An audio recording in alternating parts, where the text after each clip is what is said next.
Kant is not easy, but we really need to look at him. He's a very important figure in Western philosophy. Before we turn to Kant, though, I guess I've got a little bit of a tentative schedule here. This is what I'm aiming at. Today, I want to talk a bit about Kant. What does he have to say about metaphysics?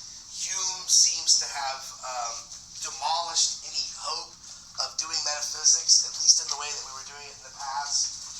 Kant, he acknowledges this somewhat, and he tries to deal with some of Hume's critiques. He accepts a lot of what Hume says, but he also wants to add to it. He wants to say that we can conduct science with a little bit more certainty, perhaps, than Hume will admit. So today we're going to go over that, his response to Hume, and get started, perhaps, at the end of class. I'll talk a little bit about Kant's ethics, just get a head start. The next class, all we'll do is we'll finish up Kant, and we'll have our review for the tests. So the test, I guess, will be a week from today, exam 2, and that puts us 1 day behind. Is that what you said? 1 day behind that schedule that I have there. Hopefully we can catch up a little bit. So by the end of the semester, if anything, we'll just maybe take 1 or 2 readings off at the end of the semester. The Nietzsche response is the next official response, and it's not going to be due till well after the test. After the test, we still have to cover Marx, Kierkegaard, then we get to Nietzsche. If you are really antsy about doing a response, you want to do one right now because you missed a few, you're free to respond to any of the readings you like. I mean, if you'd like to write something about Kant's ethics, you can do so. That's fine. Turn in a response to that by next class, and that's okay. It's not an assignment, but if you need to make something up, that's fine. You can write on Marx. You can write on Kierkegaard. Right? These are all fine. As long as we haven't covered it yet in class, you can write a response paper for it. Okay. Well, now that I've cleared all that out of the way, are there any further questions before we turn to Immanuel Kant? Nothing? No? Okay, so I think, well, some people say the review's up, so I'll take their word for it, but I'll double check. I'm pretty sure I put it up there now that I think about it. I know I did for my online class, but go back here. But the review will be there, so have a look at it, so the next class you'll be able to ask some questions at the end about the review. So Kant, all right, he's really referred to quite often as the last major figure of the Enlightenment. So he dies in 1804. This is the end of the Enlightenment era, the beginning of what some might call the Romantic period, especially if you're just looking at literature and art, you might call the Romantic period. The 19th century, some call it the late modern period. But nonetheless, Kant seems to be the last major philosopher or thinker of the Enlightenment. And so, what does he have to contribute to the history of thought? Wow, that's quite a big question. Kant is probably second to none. It's especially when if you isolate Europe itself, the European continent. I think Kant is probably second to none as far as his influence is concerned. If you're just looking at German and French philosophers, maybe some Dutch philosophers, it's hard to compare anybody to Kant. Some think that he doesn't deserve this influence, right? Some people think he's overrated. I tend to think he deserves, if you agree or disagree with him, I still think he deserves the attention that he gets, because a lot of philosophy after Kant was modeled on his thought, and he sort of set the boundaries, he set the standard, he presented us this framework that would be followed at least for a century or two after him. Some might even argue we haven't gotten out of this Kantian paradigm yet, that we're still sort of stuck in it. But what did he do? What he did that was really significant, it didn't occur until later in his life. Earlier in his life, until he was in his 40s, mid to late 40s, earlier he was simply a rationalist philosopher. He was a professor at a university in Königsberg, and he taught philosophy, and he was a rationalist. And he was very convinced that the views of people like Leibniz and another guy who we didn't talk about, this guy Christian Wolff, he thought were sort of the pinnacle, right? This was the cream of the crop. Their views were bar none. Christian Wolff was basically just a follower of Leibniz. He came after Leibniz. He helped popularize Leibniz in these universities. And now he's just a footnote. At the time, he was kind of like the guy, right? One of the biggest philosophers in philosophy, and Kant was studying with him. So that was a big deal. Now we just know him through Kant. Kant has eclipsed him in importance and in influence. So Kant starts off as a rationalist, following Leibniz and Wolff, but when he reads Hume, he claims that Hume awoke him from his dogmatic slumber. What does that mean? Hume awoke him from his dogmatic slumber? A dogma is a belief system. Okay, right. And slumber means to sleep, so he was kind of like, not asleep, but kind of in this maybe trance-like belief system. Right, he just accepted Leibniz and Wolff uncritically, right? When we say people are being dogmatic, usually we mean they're being very stubborn about their views, right? They're not going to change their mind. If I'm really extreme with my dogmatism, I'm not going to change my belief system no matter what you say, no matter what evidence you present to me. I'm going to just hold on to that. And so Kant says, geez, now that he reads Hume, he realizes, I've been a bit dogmatic. Hume's right about a lot of this stuff. And if he's right about it, we've got to respond to it as philosophers, because Western philosophy cannot continue on the path that it's on and succeed. Hume has proven that. We can't do what we want to do. What's called for, says Kant, what's called for now is a Copernican revolution in philosophy, right? If we're going to move forward at all and do philosophy, we need a Copernican revolution.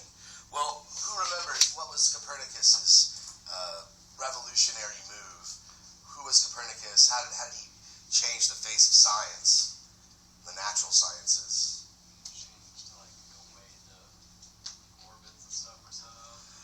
Yeah, but particularly how? I mean, what did he change about the way we looked at the universe? The Earth isn't the center. Right, the Earth is no longer the center. Now we're looking at a universe with the sun, a heliocentric view of the universe, right? Now we know just the solar system. So the Copernican revolution, he wants to kind of duplicate this, but for philosophy.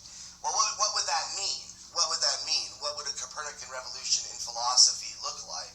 Well, for Kant, when he looks back to the history of philosophy, he sees one of the primary concerns being this, right? Trying to figure out what this is, the things in themselves. Remember, we were talking about this right when we were finishing Descartes and moving into the empiricist. Right? I have this view of the world. Other people have different views of the world. Other animals see the world differently. Whose perspective is closer to the truth? Whose perspective of the things out there is closer to the way they really are? What is the thing in itself like, as Kant would say, the Ding an sich in German, right? What is the thing in itself? Kant says we've got to abandon that project. We can never get to the thing in itself. Impossible. All we have are our perceptions. Hume, Locke, they were right about this. But, so what do we do now then? Well, instead of trying to figure out what the status is of the things out there, the things in themselves, we need to sort of change things and flip the framework around a bit, just like Copernicus does. And what we need to look for instead, not the things in themselves, but rather we need to spell out clearly what the necessary conditions are for the possibility of experience, right? In other words, what conditions have to be in place for me to even speak about experience at all? That I'm here having a thought, that I'm judging something, that I'm even seeing a thing at all, right? What framework, what conditions have to be in place for me to even speak of experience? So that's the revolutionary move that Kant thinks he's doing. And where do we get started, though? How do we understand these necessary conditions? How do we spell them out? For him, it all centers around one particular question as our starting point. He wants to know how it's possible that humans, as finite beings, as discursive, rational beings, how is it that we're able to make judgments that are not just a priori, but are also synthetic. So he starts off, Kant starts off his first critique, the critique of pure reason, with this question, right? How are synthetic a priori judgments possible? Well, first we have to know what the heck is a synthetic a priori judgment, and how does this have to do, or what does this have to do with answering this question, right? What are the necessary conditions for the possibility of experience? So let's look at this term here, synthetic a priori judgment. I've got a chart up here on the board. It hasn't been filled out completely yet, but we should be familiar by now, since we've looked at Hume, with the distinction between a priori and a posteriori. So we should know that already. I'm not going to dwell on it very long. But what about synthetic? This is something new, and analytic would be the opposite of that. These are new terms for us. Now, synthetic, you might be a little bit misled. Synthetic, what, fake, like, manufactured synthetic leather. No, for Kant, synthetic, he's talking about something that has more than one part to it. Analytic is singular, right? It's something singular. So what would a synthetic a priori judgment look like? Well, let's say that one for last, okay? This is the one that he wants to focus on. Let's say it for last, though. We'll walk through the squares here and see what type of judgments we get here. What would an analytic a priori judgment be? For Kant, it's going to be something like this. 1 equals 1. Or, probably the most famous, if you're a logician, a bachelor is an unmarried man. These are true by definition. These are statements that are true by definition. Not only are they a priori, but they just really don't tell you anything, do they? I mean, if you know what a bachelor is, does this sentence tell you anything? Do you already know what a bachelor is? No, right? A bachelor is an unmarried man. Duh. There's nothing in the predicate that isn't already contained in the subject. So that's what makes it analytic. It's sort of a definitional statement, nothing in the predicate that's not already contained in the subject. Analytic statements or analytic judgments that are a posteriori, both Hume and Kant think that these are impossible. You cannot make judgments like this. It would not be possible to do so. Why not? And what would they look like if they were possible? Well, remember when we were going over Hume, and he gave us this thought experiment, and he asked us, imagine that an object was placed in front of you, and you didn't know what it was. You've never seen it before. And yet, you're supposed to tell me what it's going to do next, what the effect will be, or what caused it. And you can't rely on previous experience. Would you be able to do anything with that? Would you be able to tell me the effect or the cause? No. If you could, you'd be making an analytic a posteriori judgment. Hume doesn't think you can do that, neither does Kant. These type of judgments cannot be made. Okay, moving on then. We haven't got to synthetic a priori yet, but what does a synthetic a posteriori judgment look like? Well, let's just keep talking about bachelors. Let me say something like this. There is a bachelor who lives down the street from me. Right?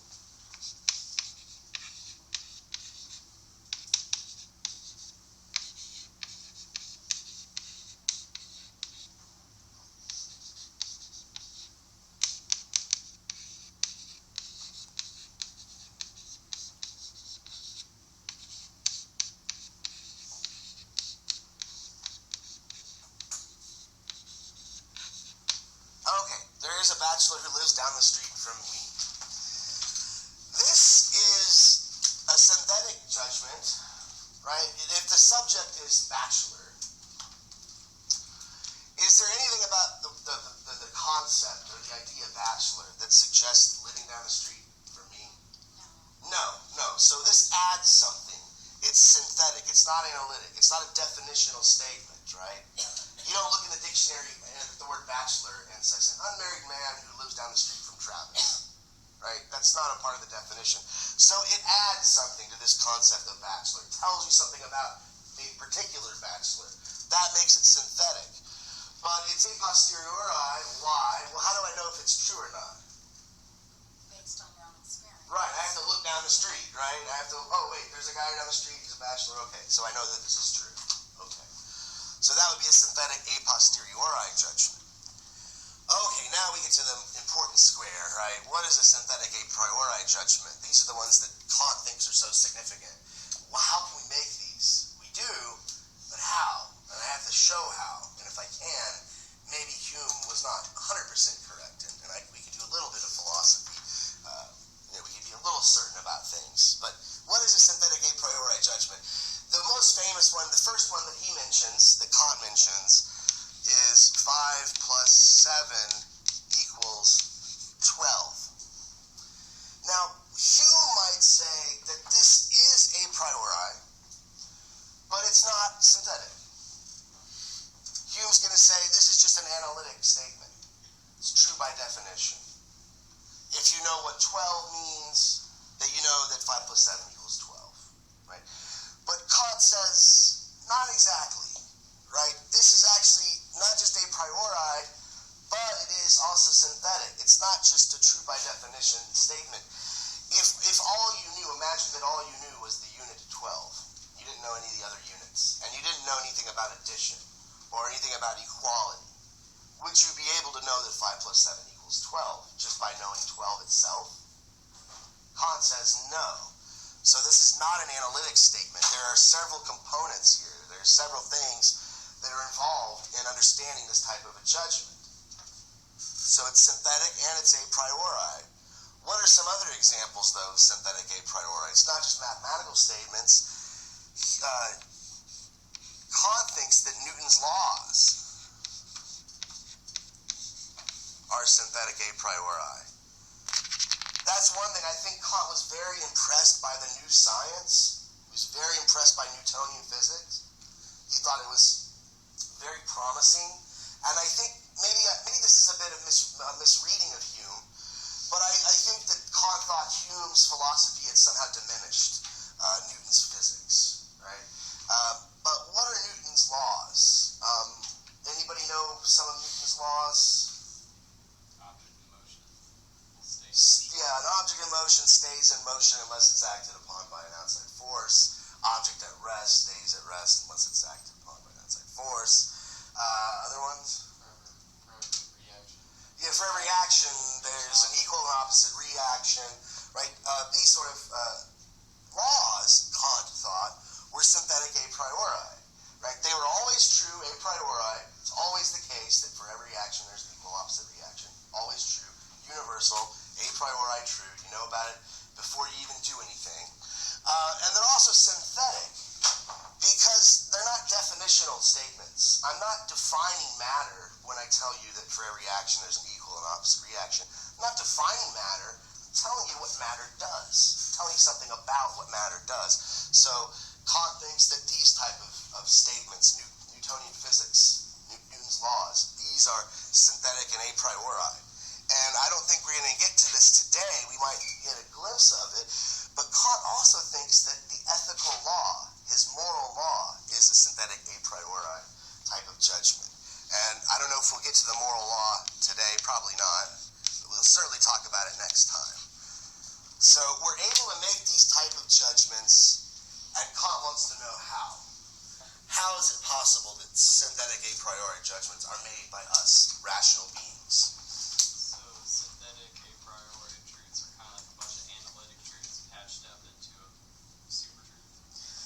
I don't know if I'd look at it that way, right? Some might, right? And after Kant, right, especially in the 20th century, that's the beginning of analytic philosophy. A lot of analytic philosophy in the 20th century tries to boil everything down to analytic statements, and they think that these analytic statements are self-evident, right? That you just look at them and you know they're true. They don't need any proof. They don't need any other further justification. And that you take those simple atoms, if you want to call it like an atom of truth, you know, this analytic unit of truth, you take those and all your other knowledge is compounded from that, right? Building blocks. I don't know if that's really what Kant is saying here, right? I don't know if he's saying that synthetic is built upon analytic. That would be too much of a rationalist, I think, right? I think he's more with Hume, you know, right? A lot of these ideas are based on inference, based on our experience, but we know as the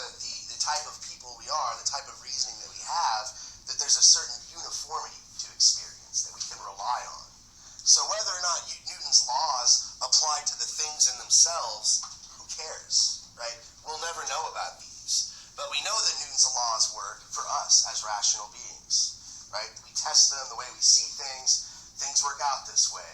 When I put water in a room that's below 32 degrees, it's going to freeze, right? It just always happens that way. That's how I see the world. Maybe the real thing in itself is a monad, like Leibniz says, but forget that. We'll never get to the thing in itself. We'll never know that. That's something I know not what, as Locke says.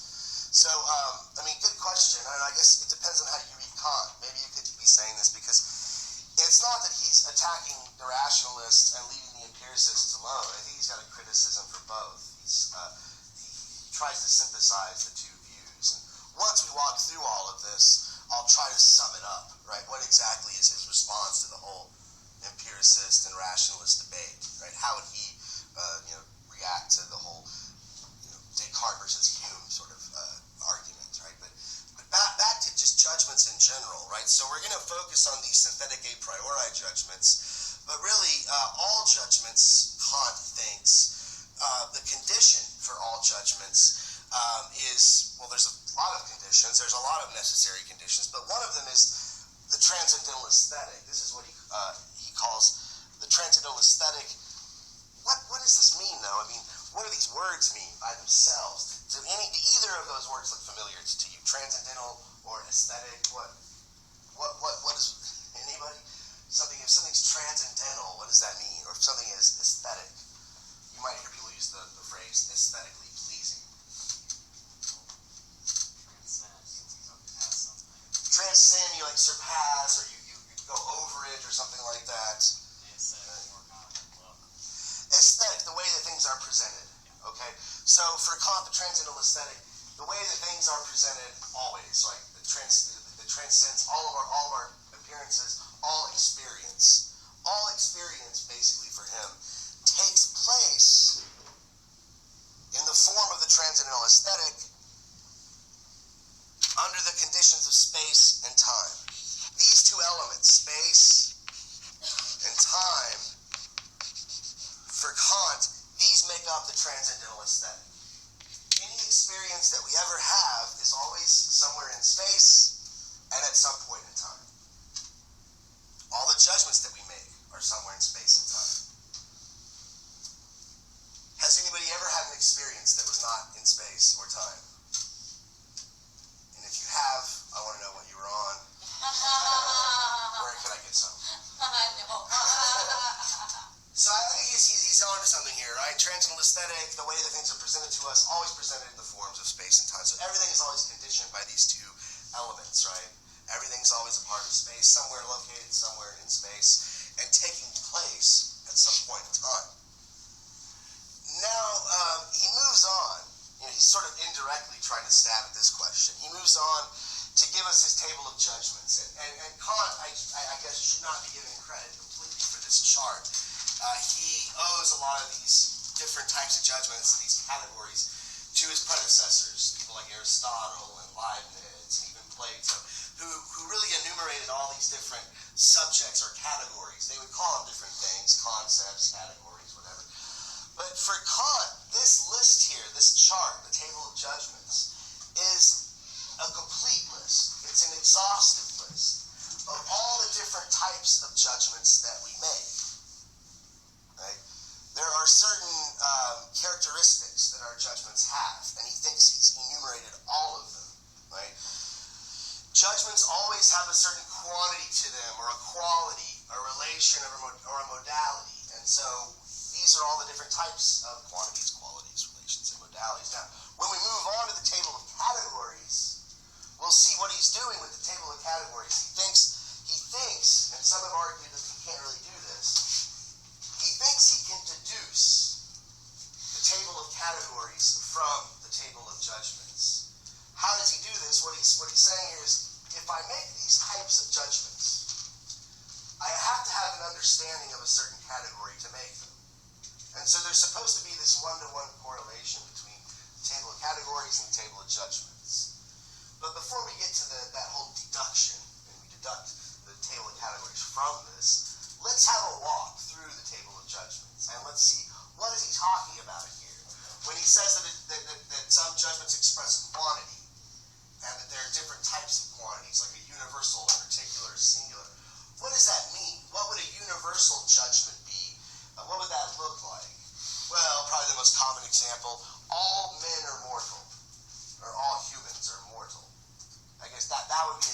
universal judgment.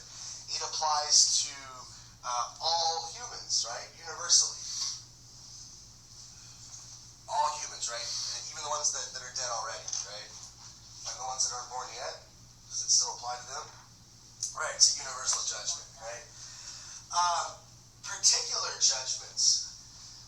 This is like, let's say I'm reading a book to a kid, and I want the kid to point to the zebra, right, or whatever. Hey, where's the zebra in the book? Could you point to the zebra? And the kid does it. Right? Oh, that's the zebra. It points to the proper animal or picture of the animal. The child is making a particular judgment, right? They're pointing out a particular instance of a universal category, right? Here's a particular example of the set of all zebras, right? So that's a particular judgment. So it's a particular judgment of a universal. Right, yeah, of some universal category, all the class of all zebras, right? It's one example, one particular example of the class of all. Or, if I point to a crowd of people and I say, where's the guy with the red hat? And you're just pointing to this guy, oh, he's got the red hat. You're just pointing him out as a particular type. He's the type of person who wears a red hat or something like that, right? It's just a particular. Now, that's different from a singular. A singular judgment would be like, this is Kimberly Ash, right? This is Kimberly Ash. And there's no other, well, I'm sure there's other people that have your name, in this big world. Not to argue it. Yeah. If before the child knew that was a zebra, somebody had to have taught him Sure. that was a zebra. Sure. Because we're not born knowing what zebra Right, is. he has to be familiar with the set of all zebras and point to it. But when he does that, Kant says he's making a particular judgment, right? Now, Kant's going to argue in order to make that particular judgment, he's going to have this concept, the ability to make this concept of unity. So Unity has to be there. But we were jumping ahead. I think we're getting to the categories before we should, right? But he hasn't told us how the kid does it yet. Okay, so hold off on your critique. You might have a big critique of Kant, but hold on. He's just telling us not how they're possible, how these judgments are possible, but what they look like and what they are. In fact, he doesn't even really do this in the critique. He just gives you the chart and says, you know what I'm talking about. That's kind of how he works, right? You know what I mean when I say particular judgment or problematic aspect, but you don't. So I'm walking through it for you. So singular, this is Kimberly Ash, right? My student at San Jacinto. That would be a singular judgment. You are you and nobody else is you, and you're singular, right? You're singularity. So that would be singular judgment. Qualities of judgments, okay? Sometimes I affirm things. Like that first judgment I mentioned, all men are mortal. That's an affirmation. I'm affirming that all men have this quality of being mortal. Negative judgment, I guess I could say no men are mortal. It'd be false, but I could say that. No men are mortal. We're all immortal. No, I'm negating something. I'm denying something. Infinite judgment. That, I guess the judgment can be affirmative and infinite at the same time. Right? If I say all men are mortal, that's affirmative, but it's also infinite, I suppose, right? Because, well, unless the human species, I guess, is going to become extinct someday, right? But as far as I know, I treat it as if it were infinite, right? Every human that ever existed was mortal, and every human that will exist ad infinitum will also be mortal. Probably a less controversial one. All triangles have three sides. Okay? I know that's always true, infinitely true. Every single one.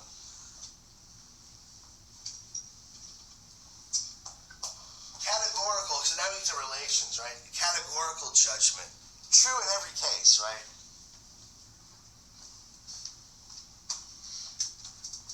It's categorically true. Kant thinks his ethical law is categorical, right? I should always, well, I don't want to give you the ethical law yet. That's jumping way too ahead. It's categorically true that that an hour is 60 minutes. Is an hour ever 61 minutes? No, it's categorically it's always 60. That's how we define it, right? Unless it's happy hour. Unless it's happy hour, right? That's a good one. Okay. A hypothetical? Maybe somebody might guess. What would a hypothetical judgment look like? Hypothetical. A hypothetical situation. notion. What's it? If I try to drive to Austin from here on half a tank of gas, then I probably won't make it. Right? Sort of like an if-then, right? Hypothetical. If this, then this. Right? That's a hypothetical judgment. Disjunctive, that's just the kind of either or. Right? Either I will get the job or I won't. Right? Disjunct. I guess you could put a bunch of disjuncts together, right? Either I will get this job, or I will get this job, or I will get the other job, or I'll get none of the jobs, right?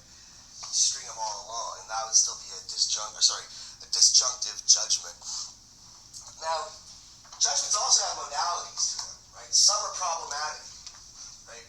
I might be worried about a certain problem. I'm not sure if I'm going to make rent this month, right? Oh, geez, this is a problematic judgment. How am I going to make rent?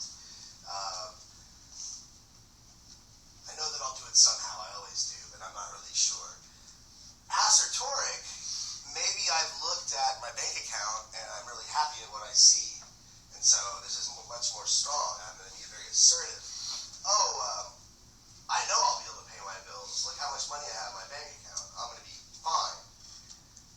I'm asserting something. But it's not apodictic. This is another word for necessary. This is like a very outdated word that basically means the same thing as necessary. When I say, geez, I got a lot of money in my bank, I'm pretty sure I'll be able to pay my bills. I know I will. There's no way. I'm asserting something, but is it necessary that I will pay my bills? Is it apodictic? No, right? Maybe somebody might steal my identity and take all my money away, right? Maybe I'll have a wild night in Vegas or something like that, and I'll lose the money, you know? So it's not necessary. An apodictic judgment is something like 2 plus 2 equals 4, right? What was assert? Assertoric, this is something, you know, where I'm asserting it, and I'm asserting with confidence, right? I'm making an assertion with confidence. I know I'll be able to pay my rent this month. I've got plenty of cash. Whereas problematic, sort of like, here's a problem. I don't have a solution to it yet, but let me try to figure it out. Right. Apodictic's like, there's no question. I know that 2 plus 2 is 4.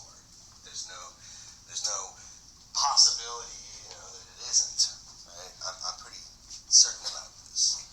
Okay, so now we're going to move on. How does a kid make these judgments? How does a kid make a particular? How does anybody make these type of judgments? Kant says that we have to have a category. We have to have an understanding of a category in order to make a type of a judgment. So for every type of judgment, we have to have an attendant category. Here's where we get our table of categories from. Let me see.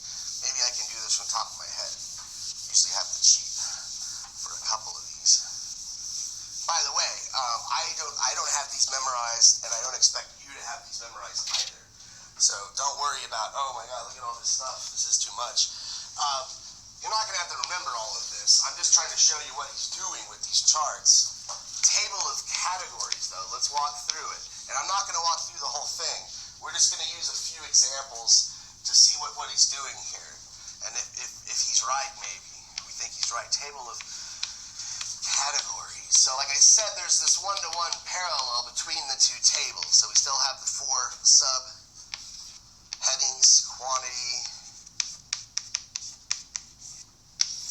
quality,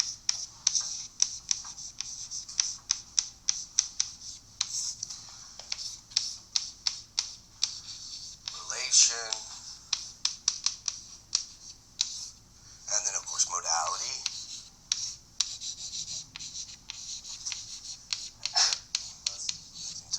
So under quantity, in order to make a universal judgment, Kant thinks that I have to have this notion or this category of unity, right?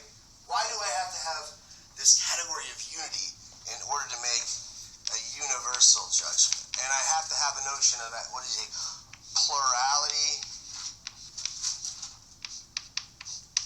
What's the third one? Totality. What's the correlation between unity and a universal? I say that all men are mortal, why do I have to have an understanding of unity to make that judgment? Why do I need that category of unity? What am I unifying here? All men, right? So there are all these different things that I'm seeing in the world, and some of them have this similarity, and I call it manhood, or being a man, or humanity, or whatever, right? So I'm taking all these different things, unifying them into one category, all men, right? To make a particular judgment, for the child to make this judgment, that's a zebra. Why do they have to have an understanding of plurality? That's a zebra. It's one of many. One of many, right? There's a plurality of these things I'm pointing out, right? Totality, though, what does this have to do with, this is Kimberly Ash, totality.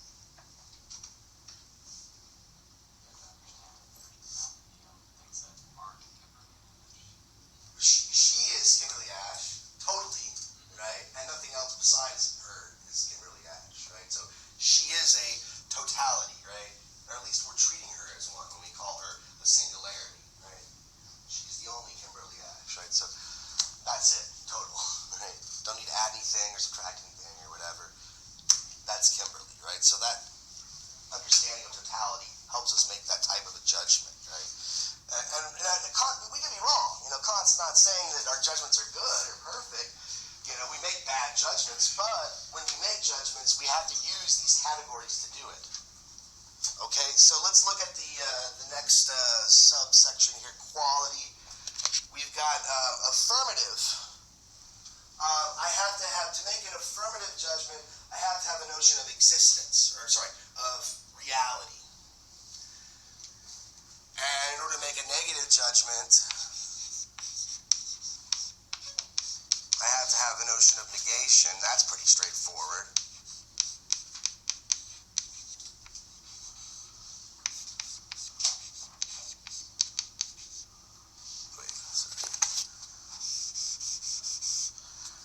And for infinite judgments, I have to have this notion of limitation. That's kind of weird. Reality, when I affirm something, like I say, it's raining outside, it is raining outside, what does that have to do with an understanding of reality? That something has reality to it. That it's actually there. It's there, right? When I say it is raining outside, I'm expressing something about, there's something there existing that's real, it's a part of reality. I'm affirming it. Negative judgments, I have to have a notion of negation. Okay, that's probably the most straightforward one. Of course, I have to know what negating means to make a negative judgment that something isn't something. What does limitation have to do with infinity, though? Why is limitation? What is about limitation that gives me an understanding of the infinite, or the ability to make infinite judgments? I guess if you understand that there's a limit to something, you also understand that there's no limit to something else. I think you're on the right track. So when I limit something, if we just take all space around us, and we point things out, we're putting a limit around. I'm putting a border around your body, and I'm calling it Marcus, right? There's a limit there, right? But once I marcate that limit, or demarcate that limit, what's on the outside of the limit? There's more space, right? Okay, so and no matter what I do, no matter what kind of limit I draw, I draw the circle in the middle, and outside of that, there's more infinite space, isn't there? Well, I can draw another circle, but outside of that, there's still infinite space, right? I draw another limit, right? There's still infinite space, right? So, outside of every limit, infinity, right?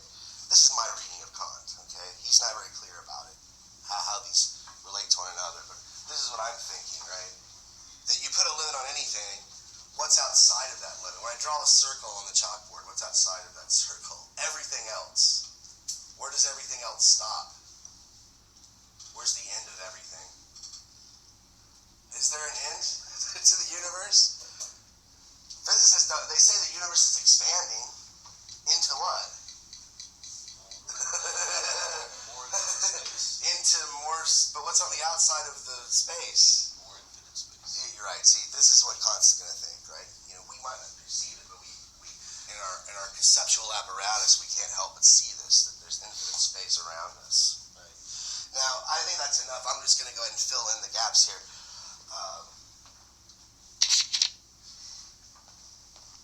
In order to make the categorical, what is it, inherent subsistence, I think? Inherent subsistence. And then to make a hypothetical judgment, I have to have this notion of causality and dependence.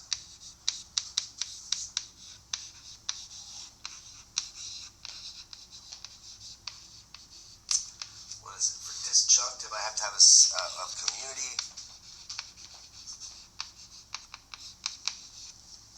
Modality, problematic. I'm sorry, I have to cheat. Okay, you're right. Possibility and impossibility for the problematic. Possibility.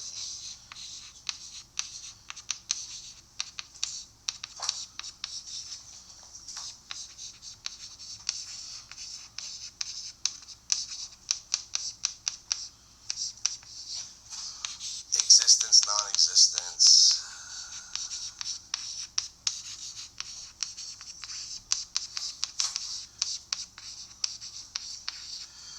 And then, what is it? Necessity, contingency. Again, I'm not going to walk through all of these, and I don't expect you to memorize this, right? But what Kant's saying here is, look, I've got these 12 categories. I need all 12 of them in order to make all the type of judgments that a rational being makes, okay? So he feels like, at least at this point of the first critique, that he's already done a very good job of answering the questions that he had set out to answer, right? The first one, what are the necessary conditions for the possibility of experience, and how are these type of judgments possible? Well, the answer to both questions is pretty much the same, right? These are the necessary conditions for the possibility of experience, the categories. In order to have an experience, at least the type of experience that humans have, that rational beings have, I have to have these categories to do it. So these must be somehow hardwired into my thinking in order to make the type of judgments that I make, okay? This is what makes synthetic a priori judgments possible, but it's also what makes all types of judgments possible. So the categories, these are necessary conditions for the possibility of experience, and also that transcendental aesthetic that I mentioned, right? That's another necessary condition for the possibility of experience. The transcendental aesthetic. All my experience has to take place in space and time, right? So how is this a response to Hume, right? What is he saying that Hume might not be too hip with? Well, for Kant, he's gonna like Hume's insistence that all of our categories have to be filled with some content, right? If we don't have perceptions, we don't have judgments, right? You can't have one without the other. But when Hume talks about causality, right, for instance, what does Hume say about causality? Where do we get our idea of cause and effect from? Where does the notion of causality come from, according to Hume? Why do we think, for instance, that the sun will rise tomorrow? We experienced it in the past, and he thinks causality based on experience, right? In my experience, Hume says, there's a constant conjunction. One thing happens, it's always conjoined with something else. There's a constant conjunction between me standing next to the fire and getting hot, right? There's a constant conjunction there. So I get my notion of causality from experience, namely the experience of constant conjunction. Kant says, no, wait a minute, Hume, I think you've got the cart before the horse, right? You don't get your notion of causality from experience. You actually get experience from your notion of causality. You wouldn't be able to have experience if you didn't already have an understanding of causality and dependence. That's one of the categories, right? So to repeat, right? this idea, this understanding of cause and effect for Kant, it doesn't come from experience, right? Experience is only made possible through it and the other categories, not just causality, but all the categories, and always conditioned by space and time, the transcendental aesthetic. So what's his overall response to the whole rationalist empiricist dispute? I think it can be summed up pretty succinctly by just offering a quote. Now I'm paraphrasing here, I'm doing this to the top of my head. So Kant at one point in time, he says something to the effect that concepts without percepts are meaningless. So concepts without percepts are meaningless,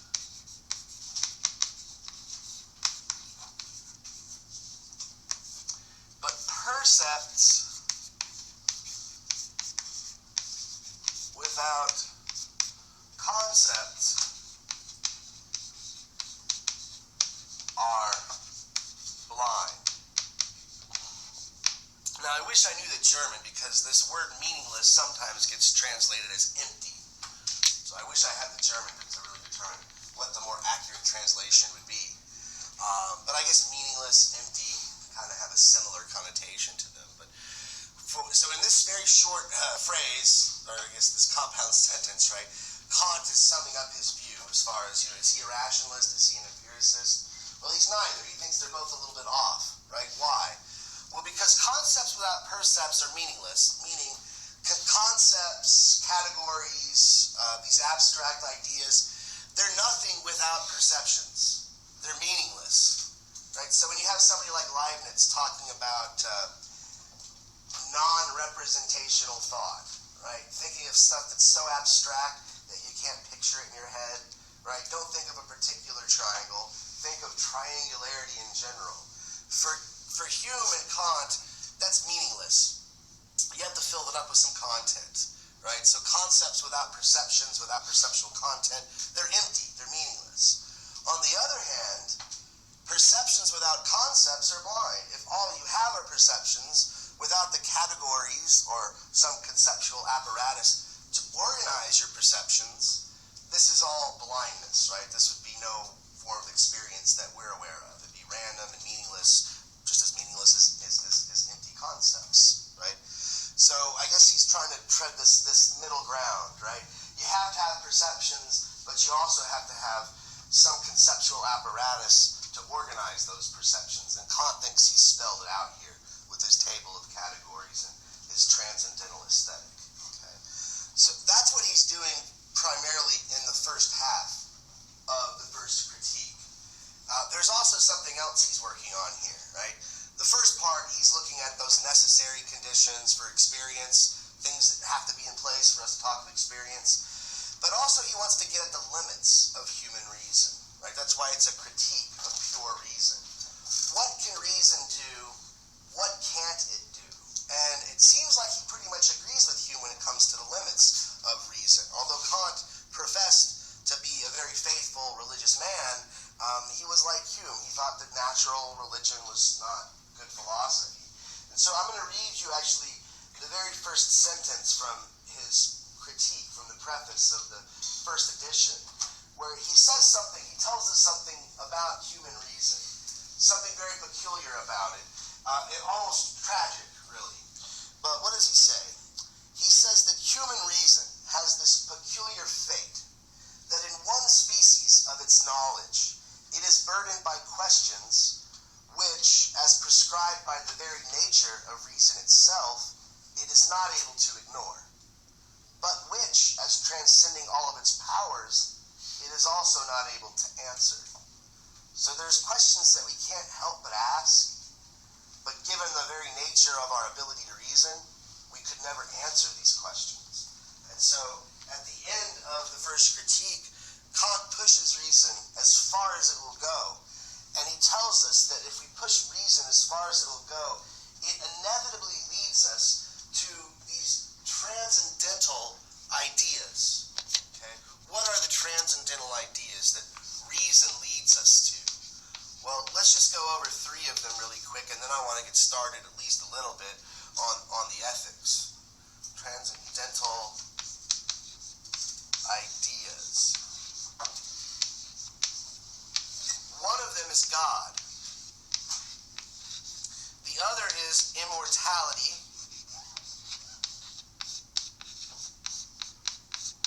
And the other is freedom. Or you might think free will.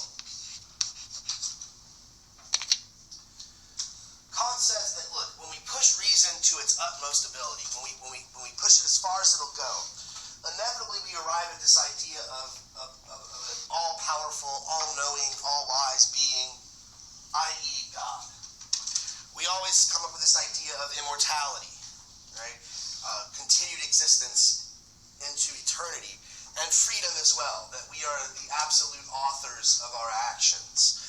But Kant says, unfortunately, our reason isn't able to tell us whether or not there is a God, or whether or not we are immortal, or whether or not we are free. These are just things that we can never know for certain.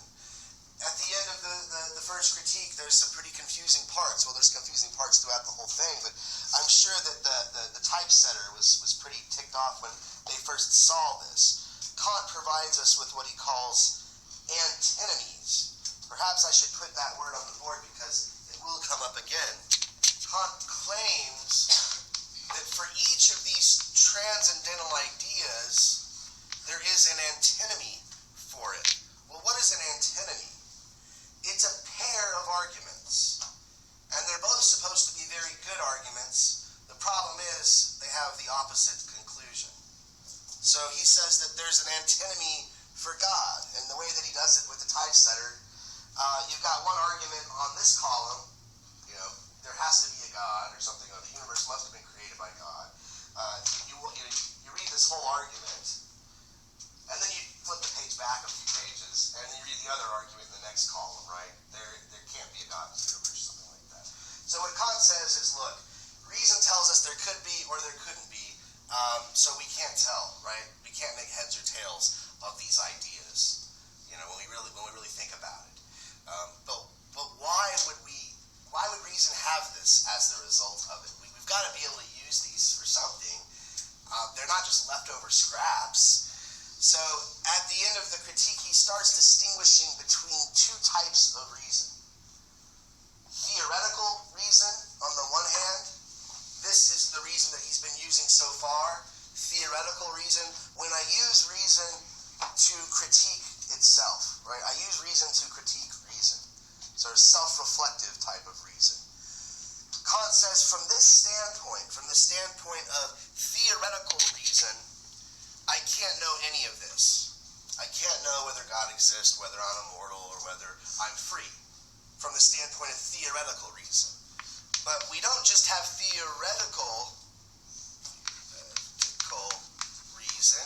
We've also got what he calls practical reason. And the name of his second critique is the critique of practical reason.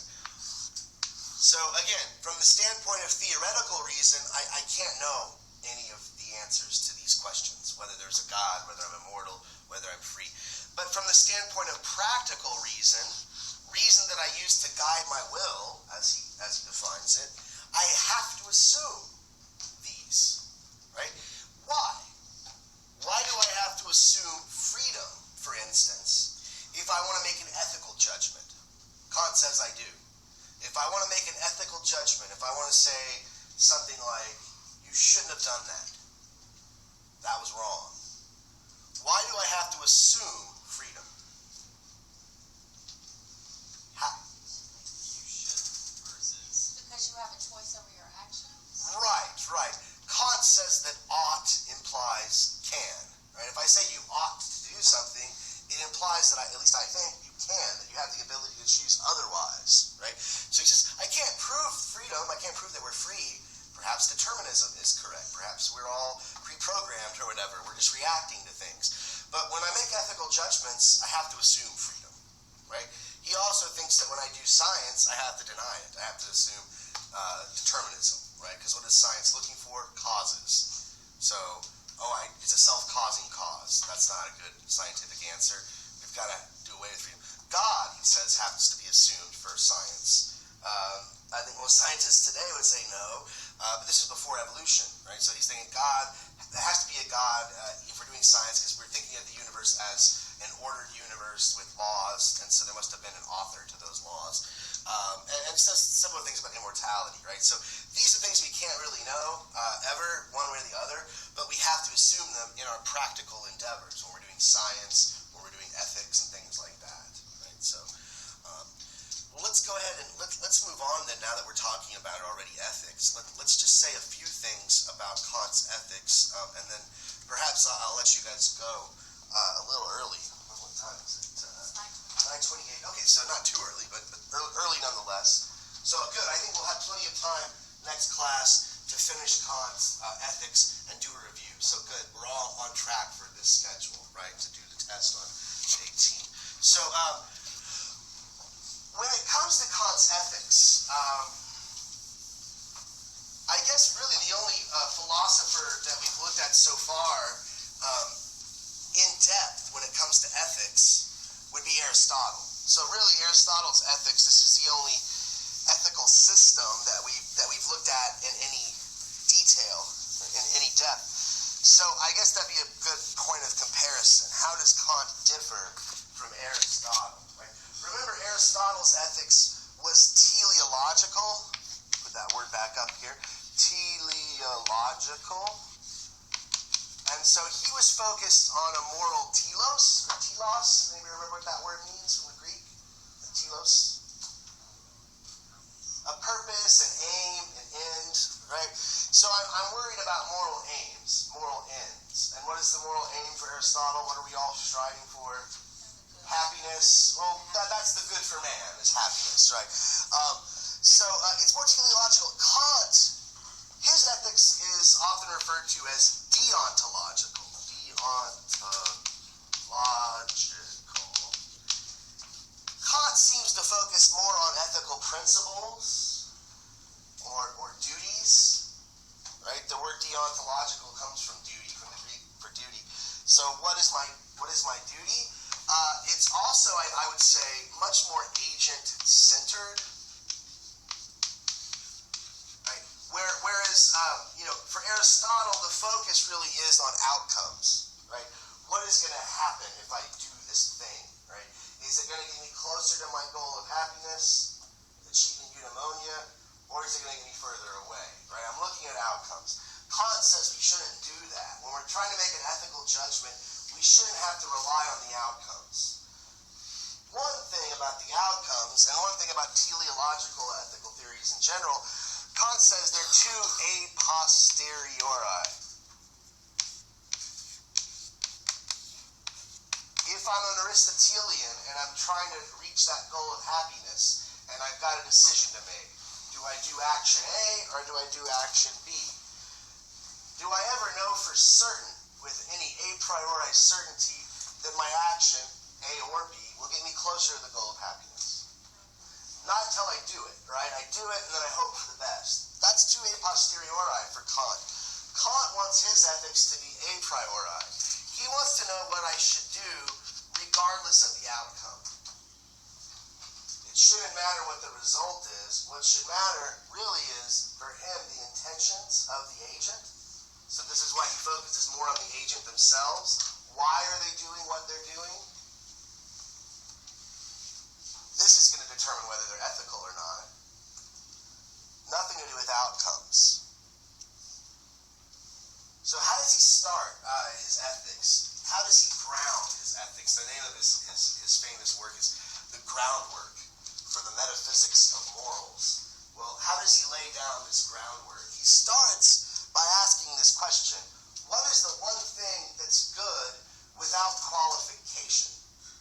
It's a little different from the question that Aristotle asked at the beginning of his ethics. Aristotle wants to know, what is the one thing that's good, or the highest good for man, the one thing we want for the sake of itself, not for the sake of something else. He decides it's happiness, right? But he's looking at something external. What is the thing that we're looking for, that we seek after, right, that is good in itself, not for the sake of other things? Kant's asking a different question. He wants to know, what is the one thing that we consider good without qualification? What does that mean, without qualification? Good without. So some things are good with qualification. Some things are good without qualification, without having to qualify. What does that mean, to qualify something? If I tell you something and I say, but I need to qualify that, what does that mean? Well, I just add something to it, right? I have to say, I have to qualify. So I can say, being wise is good, but I have to qualify. It's only good if you use it correctly. You can be very wise and smart and still do evil things, can't you? So you can't just say that wisdom is good. You have to qualify it, right? You have to say, well, wisdom is good if it's used well, if it's used virtuously. You have to qualify it. So what's a quality that isn't like that, that's just good without having to qualify it?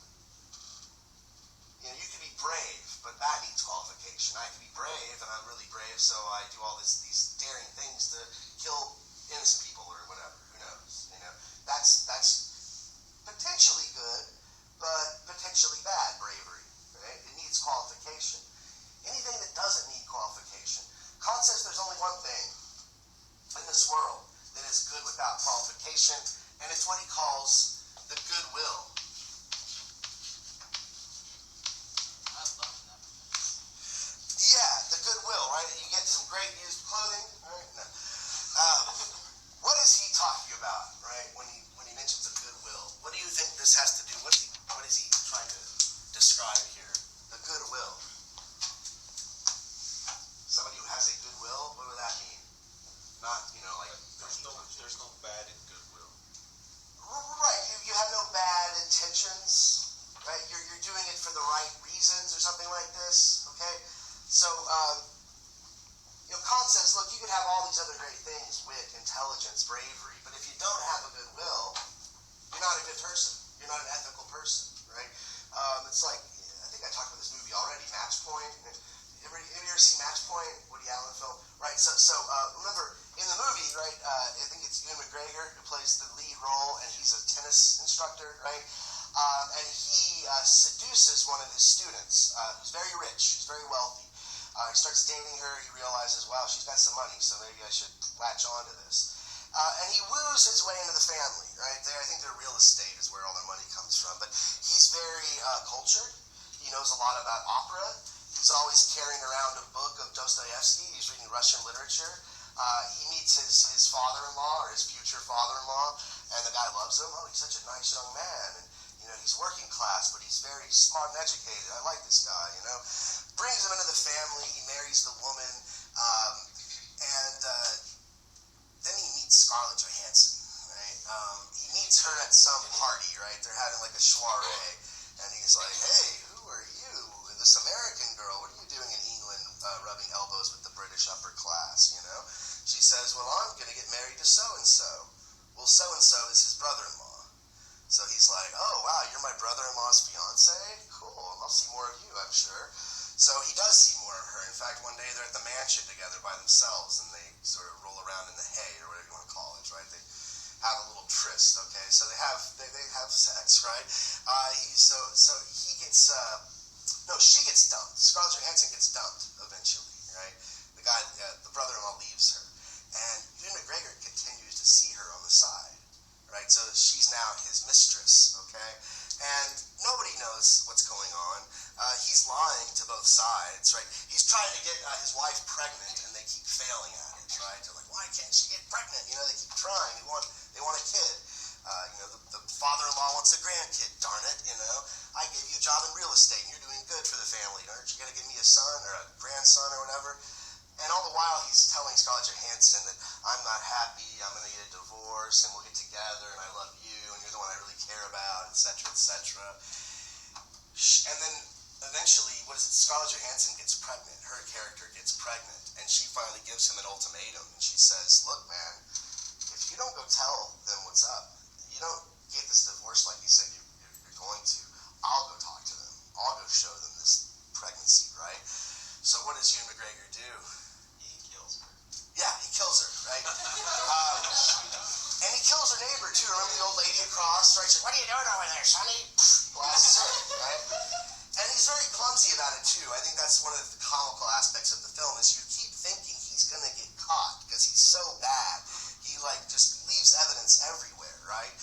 But you know, he never really feels remorse through the whole movie. He's kind of worried about getting caught, but he never feels bad about what he's done. And the very last scene, I hate to spoil it for you, the very last scene, he finally gets his wife pregnant. They're all celebrating, they're opening the champagne, and he gets a phone call from the police captain. The police captain says, "Your alibi checked out. We know that there's no way you're the one that murdered her." And he hangs the phone up and kind of smiles. And then the credits roll, right? He's like, "Oh, I got away with it." But I think it's very effective because nobody in the movie, except for maybe Scarlett Johansson right before she gets shot, you know, right when she sees the gun pointed at her, nobody really realizes what a scumbag he is, right? They all think he's great. But we, as the observer, know he's got a bad will, right? He doesn't have a good will. So to external appearances, he looks like a fine, upstanding young chap, you know, good guy, right? But we know he harbors a bad will. He doesn't have this, and so we wouldn't call him ethical. And Kant seems to think that this is the prerequisite, right? It might not be the only thing that's good, but it's necessary to be good. If you don't have it, it doesn't matter what else you've got on top of that. You're not an ethical person. We wouldn't judge you as ethical, right? So this is pretty much the basis of his ethics. But what does it mean to have a good will? It means that I don't act upon my desires or my own needs, but I do something simply because I believe it's the right thing to do. I am acting solely from a sense of duty, what my duty is, okay? So next class, I think we'll have